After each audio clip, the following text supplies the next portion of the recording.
बाबा साहेब अम्बेडकर ने 1922 में ग्रेज इन से बैरिस्टर एट लॉ के रूप में स्नातक की उपाधि प्राप्त की और 3 अप्रैल 1923 को बॉम्बे लौट आए।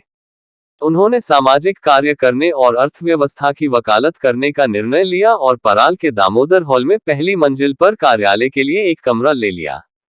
जून के महीने में उन्होंने वकालत की प्रैक्टिस के लिए बॉम्बे हाई कोर्ट में अपना नाम दर्ज कराने के लिए आवेदन दायर किया और 5 जुलाई 1923 को हाई कोर्ट ने उनका नाम दर्ज कर लिया।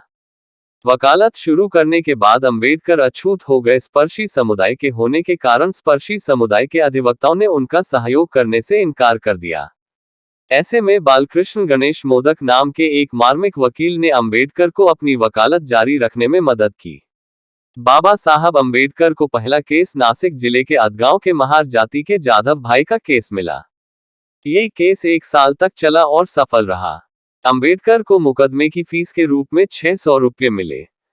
चूंकि वह वकालत से अपने घरेलू खर्चों को पूरा करने में असमर्थ थे, इसलिए उन्होंने बॉटल बॉयज अकाउंटेंसी इंस्टीट्यूट में मर्केंटाइल लॉ के प्रोफेसर के रूप में नौकरी कर ली।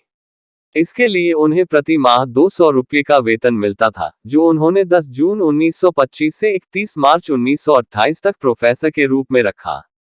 बाबा साहेब अम्बेडकर ने कई महत्वपूर्ण मामलों में भाग लिया। गैर ब्राह्मण सत्यशोधक आंदोलन से जुड़े 4 नेताओं केशव गणेश बागड़े, केशवराव मारुति राव जधे, रामचंद्र नारायण लाड और दिनकरराव शंकरराव खेबीकर पर देश के शत्रु पुस्तक लिखने के आधार पर निचली अदालत द्वारा मुकदमा चलाया गया। अम्बेडकर ने उनकी अपील का विरोध किया और अक्टूबर 1926 में चारों को उच्च न्यायालय ने बरी कर दिया। वादी की ओर से पुणे के वकील बी भूपटकर थे। भारत और चीन पुस्तक के लेखक फिलिप स्प्रंट को भी अम्बेडकर की ओर से 28 नवंबर 1927 को अदालत ने बरी कर दिया था। बैरिस्टर अम्बेडकर की गिनती सफल वकीलों में होने लगी।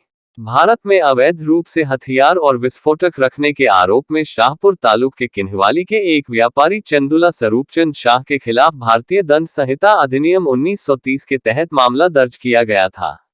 यह मामला ठाणे जिला सत्र न्यायालय में काम करते समय या तो पाहिल प्रभाकर डैने ने आपको इस मुन्या के माध्यम से सोडावेडकर से मिलने के लिए कहा। अगली तारीख क्या है? कटकर ने अपने वकील का पत्र स्वीकार करते हुए ठाणे के सत्र न्यायालय में विद्वान न्यायाधीश के सामने 2 मिनट तक बहस की। इस घटना के बाद चंदूलाल सेया को न्यायाधीश ने बरी कर दिया। पनाती अम्बेडकर को केवल ठाणे दादर रेलवे टिकट के लिए भुगतान किया गया था। 1930 के दशक के दौरान उन्होंने शाहपुर की निचली अदालत में एक वकील के रूप में कार्य किया। बाबा साहेब अम्बेडकर द्वारा संचालित। अम्बेडकर ने वह लकड़ी की कुर्सी अपने पास रखी है जिस पर वह बाशिंद में नाना मालबारी के घर आने पर बैठे थे। अब वह कुर्सी मालबारी द्वारा कसाने में विहार को दान कर दी गई है। आज के लिए इतना ही और जानकारी के लिए चैनल